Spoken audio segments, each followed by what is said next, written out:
Hello student, today's video lecture we discuss about the concept of domain namespace. Okay last video lecture में हमने पढ़ा था DNS क्या होता है, उसका इंट्रोडक्टरी पार्ट देखा था कि डोमेन नेम सिस्टम क्या होता है. Okay so the domain name system का पर्पस क्या होता है, हम मैपिंग करने के लिए यूज़ करते हैं. Mapping the name with address, for that we use a domain name system. अगर कोई भी अगर फॉर एग्जांपल अगर मुझे वेबसाइट पे कुछ गूगल पे या कुछ सर्च करना है या मुझे ब्राउज़र पे कुछ सर्च करना है, तो हम क्या करते हैं, पर्टिकुलर उसका नाम लिखते हैं. अगर कुछ भी अगर मुझे वेबसाइट gmail.com सर्च करना है तो हम क्या करेंगे, ब्राउज़र के थ्रू gmail.com को सर्च करेंगे. ठीक है, बट इंटरनली बैकएंड में क्या होता है कि जो डोमेन नेम सिस्टम जो होता है वो क्या करता है, आप जो भी अल्फ़ाबेटिकली फॉर्मेट में लिखते हो उसको वो क्या करता है, इंटरनली उसको आईपी में कन्वर्ट करता है, आईपी एड्रेस में एक न्यूमेरिक फॉर्मेट में कन्वर्ट करता है. ठीक है, कन्वर्ट हो जाने के बाद जो भी आप डेटा की रिक्वेस्ट करते हो वो डेटा आपको प्रोवाइड करता है. सो डीएनएस का पर्पस क्या होता है, इज मैपिंग. हम मैपिंग के लिए यूज़ करते हैं नेम टू एड्रेस. जो भी आपका नेम होगा उसको एड्रेस में कन्वर्जन करने के लिए, ताकि आपका जो कंप्यूटर सिस्टम है, जो आपका सर्वर है, वो समझ सके कि आपको क्या चाहिए. क्योंकि it not understand the alphabetical language. वो आप जो अल्फ़ाबेट में लिख रहे हो gmail.com facebook.com वो उसको समझ में नहीं आता. ठीक है, वो क्या लैंग्वेज समझता है, आईपी एड्रेस, न्यूमेरिक एड्रेस की लैंग्वेज वो समझता है. और हम यूज़र को वो न्यूमेरिक एड्रेस ध्यान में रखना it's a very difficult task. हम हर एक चीज़ का न्यूमेरिक नंबर ध्यान में नहीं रख सकते. जैसे हम फ़ोन नंबर नहीं ध्यान में रख सकते हैं, इतने सारे हमारे कांटेक्ट में लोग होते हैं, उनके सबके हम फ़ोन नंबर नहीं ध्यान में रख सकते. तो हम क्या करते हैं, अपने मोबाइल में हर एक फ़ोन नंबर जो होता है उसको उसके नेम से सेव करते हैं. और जब भी मुझे कुछ भी से सर्च करना होता है तो हम अकॉर्डिंग टू द नेम उस पर्सन को या उस बंदे का फ़ोन नंबर को हम सर्च करते हैं. क्योंकि इतने सारे जो हमारे फ्रेंड्स रिलेटिव होते हैं इनका सबका कॉन्टैक्ट नंबर ध्यान में हम बिल्कुल भी नहीं रख सकते, क्योंकि मोस्ट ऑफ द सिमिलर्स होते हैं और it is very hectic task. So जैसे हमारे फ़ोन बुक में नेम को हम नंबर के साथ मैपिंग करते हैं, उसी तरह से in your networking computer system में भी, नेटवर्किंग सिस्टम में भी वही होता है कि डीएनएस के थ्रू हम क्या करते हैं, जो भी नेम होता है, जो भी अल्फ़ाबेटिक नेम्स होता है उसको हम न्यूमेरिक आईपी एड्रेस में कन्वर्ट करते हैं. और कन्वर्जन हो जाने के बाद ही जो भी आप डेटा की रिक्वेस्ट करते हो वो डेटा आपको प्रोवाइड किया जाता है. So in simple language DNS is use for mapping the name to address. ठीक है, alphabetical name to the IP numeric IP address, that conversion is done with the help of domain name system. ठीक है, ये मैंने आपको already बताया है last video lecture में. सो अब हम देखने वाले कि domain name space. So domain name space consist of a tree structure. Okay, वो एक ट्री डेटा स्ट्रक्चर के फॉर्मेट में हम उसको रिप्रेजेंट करते हैं. जैसे हमने ट्री में कैसे हायरार्चिकली डेटा को रिप्रेजेंट करते हैं, root node, child node, then again child node, उस पैटर्न में हम यहाँ पे जो आपका जो डोमेन नेम स्पेस होता है as a tree data structure के फॉर्मेट में उसको हम रिप्रेजेंट करते हैं.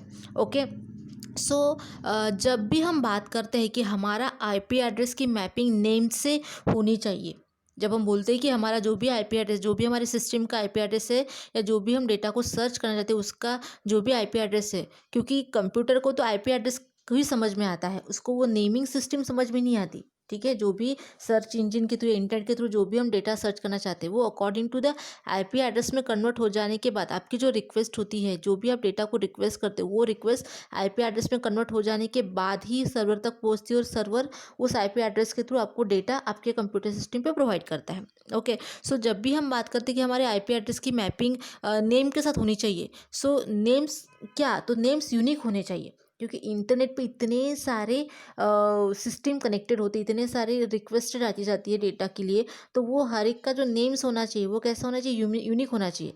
मतलब फेसबुक एक है तो एक ही होना चाहिए, उसके नंबर ऑफ दूसरे एप्लीकेशन का नाम फेसबुक नहीं होना चाहिए. हर एक का एप्लीकेशन का नेम यूनिक होना चाहिए.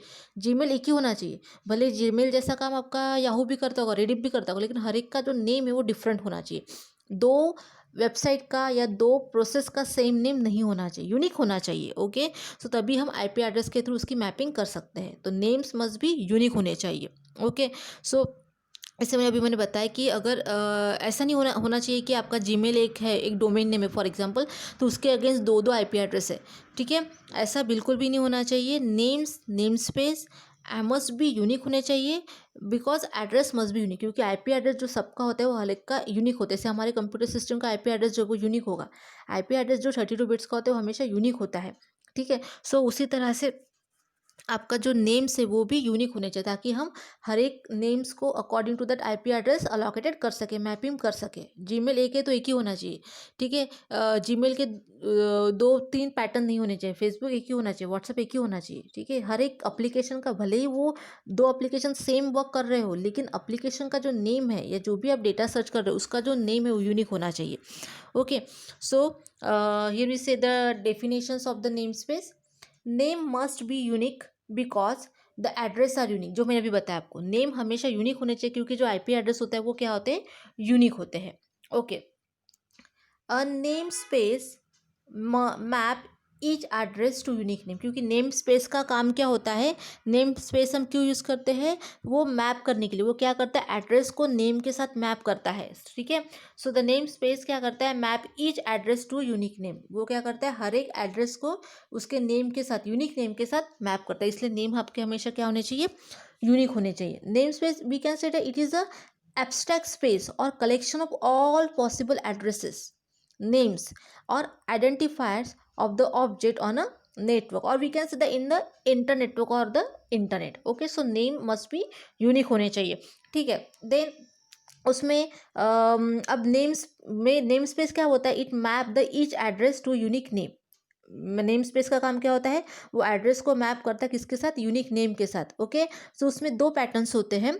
एक होता है आपका flat name space. Okay, so flat name space में क्या होता है कि देखो, in this name is assign to a address. Okay, name in this space is a sequence of character without structure, ठीक है।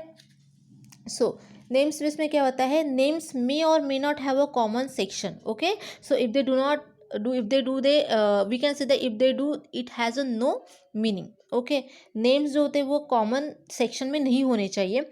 सो इसमें कोई स्ट्रक्चर नहीं होता है, it's a simple sequence of character. Flat name space यानी क्या होता है, इसमें देर इज़ नो स्ट्रक्चर, इसमें इट इज़ विदाउट स्ट्रक्चर, इसमें कोई स्ट्रक्चर नहीं होता है। It is a simple sequence of character without structure, जो हम as a flat name space कहते हैं, ठीक है।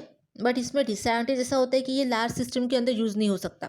ये जो आपका फ्लैट नेम स्पेस होता है एक सिंपल स्ट्रक्चर है, एक we can say it is a simple sequence of character जिसमें कोई भी स्ट्रक्चर नहीं होता है, ठीक है। देखो, flat name space in this names is assign to address, is ये भी नेम हम एड्रेस को असाइन करते हैं, मतलब हर एक नेम को, यूनिक नेम को एड्रेस असाइन किया जाता है, क्योंकि डीएनएस का काम ही होता है मैप करना नेम टू एड्रेस। नेम को एड्रेस के साथ मैप करने का काम होता है डीएनएस का। उसके अंदर हम डोमेन नेम स्पेस का यूज़ कर रहे हैं और उसमें हम देख रहे हैं flat name space. So flat name space में क्या होता है, in this name is assign to address, name हम असाइन करते हैं एड्रेस को। Okay, name in this space is a sequence of character without, इसमें एक सिंपली सीक्वेंस ऑफ कैरेक्टर होता है जिसमें स्ट्रक्चर नहीं होता है। बट इसका डिसएडवांटेजेस क्या है, cantt B use in the large system, जो भी लार्ज सिस्टम होती है उसके अंदर हम इसका यूज़ नहीं कर सकते हैं। तो जैसे आप ये डायग्राम देख सकते हो, ये आपकी डायग्राम में फ्लैट नेम स्पेस के, जैसे हमारे एक सपोज एक एग्जांपल ले रहे, कॉलेज एक हमारा नोड है, ठीक है। उसके उसको हमने 3 सेक्शन में डिवाइड किया। एक होता है, एक एचओडी सीएससी, इसका नाम अमन है, देन एक एडमिन मोहन है, और तीसरा है रोहन जो आईटी डिपार्टमेंट का एचओडी है। तो यहाँ पे क्या है, this is the simple sequence of character. ये जो यहाँ पे लिखा है Aman HOD CSC, Rohan IT HOD, it is just a sequence of character, no hierarchy. But ठीक है, बट इसमें प्रॉब्लम क्या होता है, ठीक है, ये फ्लैट नेम स्पेस में क्या, it is a simple sequence of character जिसमें कोई भी स्ट्रक्चर नहीं है। सिंपल हमने नेम को एक वर्टिकल हॉरिजॉन्टल फॉर्म में रिप्रेजेंट किया है, ठीक है। तो ये एक सिंपल सीक्वेंस ऑफ कैरेक्टर जिसमें स्ट्रक्चर बिल्कुल भी नहीं है, ठीक है। इसमें मैंने जैसे बताया, इसमें प्रॉब्लम क्या होता है कि बहुत सारे ऐसे नेम्स बनाने पड़ेंगे, तो बहुत सारे हमें ऐसे नेम बनाने पड़ेंगे, मतलब हर एक डिपार्टमेंट का HOD for example, then admin, ये एडमिन है, ए बी, जैसे यहाँ पे बोला है Mohan admin, then XYZ admin, ABC admin, तो ऐसे बहुत सारे हमें यहाँ पे नेम बनाने पड़ते हैं, तो उसमें प्रॉब्लम क्रिएट हो सकती है, ठीक है। तो इसको बेटर करने के लिए हमने हायरार्चिकल नेम स्पेस का यूज़ किया, क्योंकि it is a simple sequence of character जिसमें स्ट्रक्चर बिल्कुल भी नहीं। तो अगर हम इस तरह से अगर फ्लैट नेम स्पेस में अगर नेम स्पेस को रिप्रेजेंट करते हैं, तो हमें बहुत सारे यहाँ पे नेम्स यहाँ पे बनाने पड़ सकते हैं, तो उससे आपका क्या बोल सकते हैं, इससे प्रॉब्लम क्रिएट हो सकती है, इसके एफिशिएंसी पे प्रॉब्लम हो सकता है, ठीक है। तो इस प्रॉब्लम को सॉल्व करने के लिए हमने यहाँ पे यूज़ किया हायरार्चिकल नेम स्पेस। दो आप देख सकते हो hierarchical name space. Okay, so hierarchical name space में क्या होता है, so in this name space, in this name is made of a several parts. Okay, in this authority to assign and control namespace can be decentralized. ठीक है, अब इसका meaning क्या होता है कि इसमें हमने क्या किया, नेम स्पेस को डिवाइड कर दिया है। सिंपली हमने क्या कर दिया है कि जो भी आपका नेम स्पेस है, ठीक है, इन हायरार्चिकल नेम से each name made a several parts, यानी सेवरल पार्ट्स यानी क्या किया, हमने नेम स्पेस को यहाँ पे डिवाइड कर दिया है, ठीक है। सो डिवाइड, आप जैसे यहाँ पे डायग्राम में देख सकते हो कि यहाँ पे हमने कॉलेज, ये हमारा एक नेम है, रूट नोड है, जिसके दो पार्ट है, डिपार्टमेंट है और एक एडमिन है। यहाँ पे कैसा था कि आपको अगर एचओडी को शो करना है डिपार्टमेंट को, ठीक है, तो आपको डिपार्टमेंटल वर्क शो करना है, आपको एचओडी सीएससी का दिखाना पड़ेगा, आईटी का दिखाना पड़ेगा, देन मैकेनिकल दिखाना पड़ेगा, सिविल का दिखाना पड़ेगा। इस तरह से आपको हर एक नेम को सेपरेटली आपको यहाँ पे रिप्रेजेंट करना पड़ता था। लेकिन हायरार्चिकल नेम स्पेस में क्या होता है कि हमने एक डिपार्टमेंट बना दिया जिसमें सीएससी आ जाएगा और एक आईटी आ जाएगा जिसमें अमन और रोहन, और एक ऐसा फील्ड बनाया है, सेक्शन बनाया है दैट इज आपका है एडमिन, जिसका नाम है मोहन। तो इन दिस वे हमने क्या कर दिया, सेवरल नेम स्पेस को हमने सेवरल पार्ट में डिवाइड, एक हायरार्ची क्रिएट कर दी है, ठीक है। सो हमने यहाँ पे क्या कर दिया है कि आपका जो नेम स्पेस होता है उसको सेवरल पार्ट में यहाँ पे डिवाइड कर दिया है।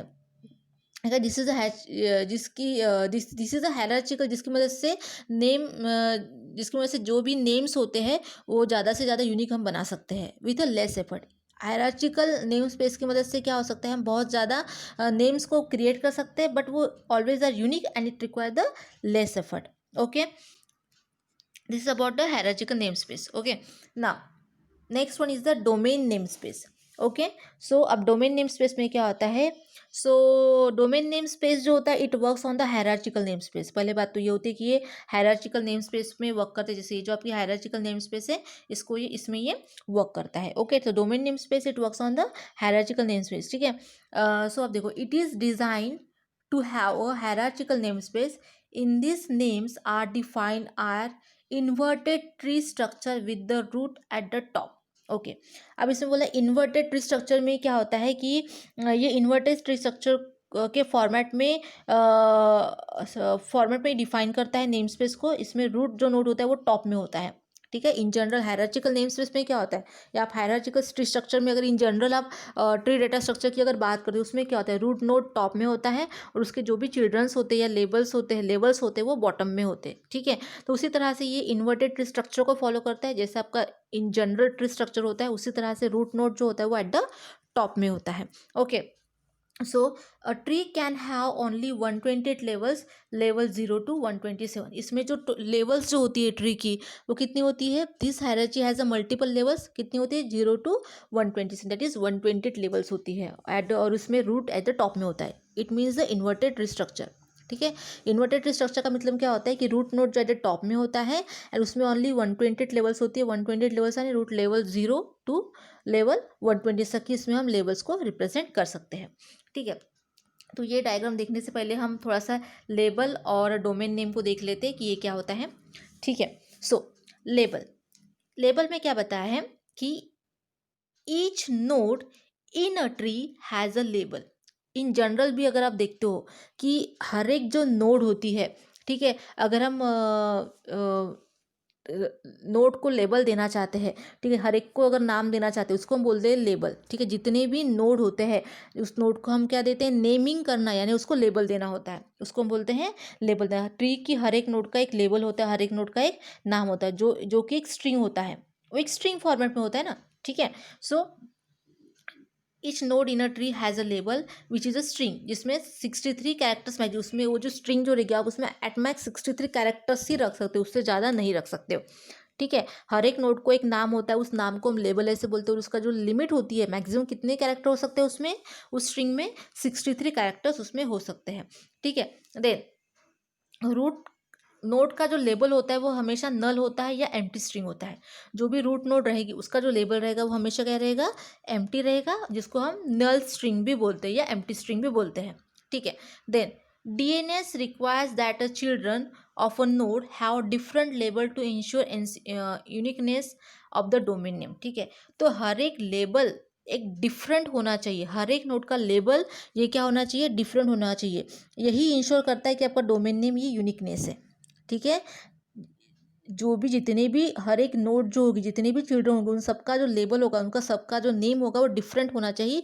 यही जो चीज़ होती है यूनिकनेस को इंश्योर करता है। इसलिए हम बोलते हैं कि डोमेन नेम स्पेस जो होता है वो यूनिकनेस को इंश्योर करता है। Okay, so that different labels to ensure the uniqueness of domain. ये जो डिफरेंट लेबल्स जो होने चाहिए हर एक नोड को, उसी से हमें बोल सकते हैं कि ये आपका क्या है, एक uniqueness of the domain name space. यही एक यूनिक फैक्टर होता है डोमेन नेम स्पेस में कि जितने भी लेबल्स होते हैं हर एक नोड को, चिल्ड्रन को, वो यूनिक होते हैं। ठीक है। Then next one is the domain name. Okay, domain name क्या होता है? So a full domain name is a sequence of label separated by dots. Okay, so is a sequence of label होता है जिसको हम डॉट्स से separate करते हैं। डोमेन नेम ये इन्वर्टेड स्ट्रक्चर को फॉर्मेट को फॉलो करता है। देयरफॉर डोमेन नेम जो होते हैं वो कैसे होते हैं, डोमेन नेम जो होते हैं इन्वर्टेड स्ट्रक्चर में क्या होता है, रूट नोड कैसे कैसे होता है, टॉप में होता है। सो ये इन्वर्टेड स्ट्रक्चर को फॉलो करता है डोमेन नेम स्पेस। तो जिसमें नोड जो होता है, डोमेन नेम जो होता है from node up to root, यानी बॉटम टू टॉप ऐसे रीड किया जाता है। डोमेन नेम जो होता है वो कैसे रीड किया जाता है, बॉटम टू टॉप। टॉप में कौन होता है, रूट नोड होता है, और बॉटम में क्या होते हैं, सारे चिल्ड्रंस होते हैं। ठीक है, तो डोमेन नेम का रीडिंग का जो प्रोसेस क्या होता है, बॉटम टू टॉप। ठीक है, बिकॉज ये इन्वर्टेड स्ट्रक्चर को फॉलो करता है। इन्वर्टेड स्ट्रक्चर का मतलब क्या होता है कि जब भी किसी नोड को हम डोमेन नेम देते हैं, डोमेन नेम से पढ़ते हैं किसी नोड को, तो उसको हम बॉटम टू टॉप यानी बॉटम टू रूट ऐसे उसको हम रीड करते हैं। ठीक है, तो इस तरह से आपका होता है डोमेन नेम। ठीक है, always read from the node up to the root, यानी बॉटम टू टॉप। जो भी नोड से आपको रीड करना है वहाँ से रूट तक आपको जाना पड़ेगा। ठीक है, आपको अगर लास्ट नोड से रीड करना चाहते हो तो लास्ट नोड से जाते जाते हुए आपको रिवर्स डायरेक्शन में टॉप तक जाना पड़ेगा। अगर आपको रूट के बाद जो फर्स्ट नोड है उससे आपको रीड करना है डोमेन नेम, तो फर्स्ट नोड जो है, जो भी नोड से आपको रीड करना है वहाँ से टॉप तक जाना पड़ेगा, यानी रूट तक जाना पड़ता है। तो आप देख सकते हो, जैसे हमने अब ये डायग्राम पे आते हैं, ये डायग्राम है, ये रूट नोड है। रूट नोड को जो लेबल नहीं होता है, रूट नोड जो होता है उसका जो हमेशा लेबल यानी क्या होता है, एम्प्टी स्ट्रिंग। ठीक है, और रूट लेबल जो होता है, यहाँ पे देखो, root label equals to null और एम्प्टी स्ट्रिंग। तो रूट नोड को लेबल नहीं होता, उसको हम नल या एम्प्टी स्ट्रिंग बोलते हैं। देन उसके बाद हमने रूट नोड को दो चिल्ड्रन दिखाए, एक का लेबल है EDU, दूसरे का लेबल है ORG। ये दोनों क्या है, लेबल है, और देखो यूनिक है, नॉट द सेम, दोनों का नाम डिफरेंट है। These are the labels. Okay, then फिर से EDU का और एक चिल्ड्रन है जिसका नाम ABC है। ठीक है, ABC को फिर से चिल्ड्रन है XYZ, और XYZ को एक चिल्ड्रन है F। हर एक नोड का जो लेबल है, नाम है, वो सबका यूनिक है, नॉट अ कॉमन।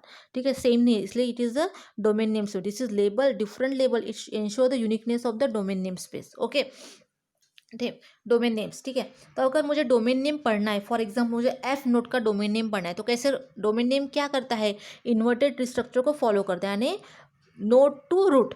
तो आपको F का कैसा डोमेन नेम होगा, F डॉट, हमें जिस भी नोड से नोड का डोमेन नेम पढ़ना है उससे जाते हुए हमें रूट तक जाना है, तो F डॉट XYZ.ABC.EDU डॉट, क्योंकि हमने बताया था कि डोमेन नेम जो होता है उसमें जो होता है सीक्वेंस ऑफ लेबल्स जो होते हैं वो हम उसको डॉट से सेपरेट करते हैं। हर एक जो सीक्वेंस ऑफ लेबल को हम डॉट से सेपरेट करते हैं।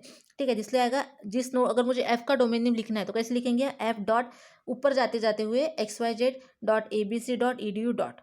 ठीक है, देन अगर मुझे XYZ का डोमेन नेम लिखना है तो कैसे होगा, XYZ.ABC.EDU डॉट। ठीक है, अगर मुझे ABC का डोमेन नेम लिखना है तो कैसे होगा, particular node to root ABC। देखो ABC, ये वाला ABC, इस नोट्स का मुझे रूट डोमेन नेम चाहिए ना, तो ABC.EDU डॉट। ठीक है, इस तरह से हम हर एक लेबल को डॉट से सेपरेट करते हैं। और रूट नोड का तो कोई लेबल नहीं होता, which is a empty string, null string. अगर मुझे EDU का डोमेन नेम लिखना है तो कैसे होगा, EDU डॉट। ठीक है, इस तरह से हम यहाँ पे रूट नोड हो जाते हैं, और रूट नोड का तो एम्प्टी स्ट्रिंग होता है, नल स्ट्रिंग, इसलिए यहाँ पे कुछ भी नहीं आएगा। तो इस तरह से हम डोमेन नेम को रीड करते हैं, या इस तरह से हर एक नोड, हर एक वेबसाइट का डोमेन नेम यहाँ पे लिखा जाता है। और एक एग्जांपल देखते हैं यहाँ पे, जैसे मेरा रूट नोड है, जैसे मैंने यहाँ पे लिखा है EDU, ए उसका चिल्ड्रन हो गया, EDU का चिल्ड्रन JPMN, इसका चिल्ड्रन एटीसी और चैलेंजर। तो मुझे ये आपके सारे क्या है नोड्स है, हर एक नोड को डिफरेंट लेबल है, आप देख सकते हो हर एक नोड का जो ये ईडीयू अलग है, ठीक है, ये JPMN ATC challenger all are the labels of each and every node. अगर मुझे हर एक नोड का लेबल लिखना है तो कैसे लिखा, अगर मुझे चैलेंजर का लेबल लिखना है तो मैं जैसे बताया था कि डोमेन नेम जो होता है इन्वर्टेड स्ट्रक्चर को फॉलो करता है, यानी नोड टू रूट। अगर मुझे चैलेंजर का डोमेन नेम लिखना है तो कैसे होगा, challenger dot ATC dot JPMN dot EDU dot, क्योंकि हम reverse root node to root इस तरह से बैकवर्ड डायरेक्शन में हम ट्रैवर्स करते हैं, रिवर्स डायरेक्शन में, ठीक है। तो आप यहाँ पे एरो भी देख सकते हो, इस तरह से हमारा ट्रैवर्सिंग होता है। उसी तरह से हम डोमेन नेम को हर एक नोड का, हर एक वेबसाइट का रीड करते हैं, ठीक है। उसी तरह से ATC का अगर मुझे पढ़ना है तो कैसे होगा, ATC का मुझे डोमेन नेम लिखना है तो कैसे होगा, ATC dot JPMN dot EDU dot. JPMN का लिखना है तो कैसे होगा, JPMN डॉट EDU का लिखना है तो कैसे होगा, EDU। तो इस तरह से हम डोमेन नेम को रीड करते हैं। Okay, so this is about the domain name space concept. I hope you understand this video. Thank you.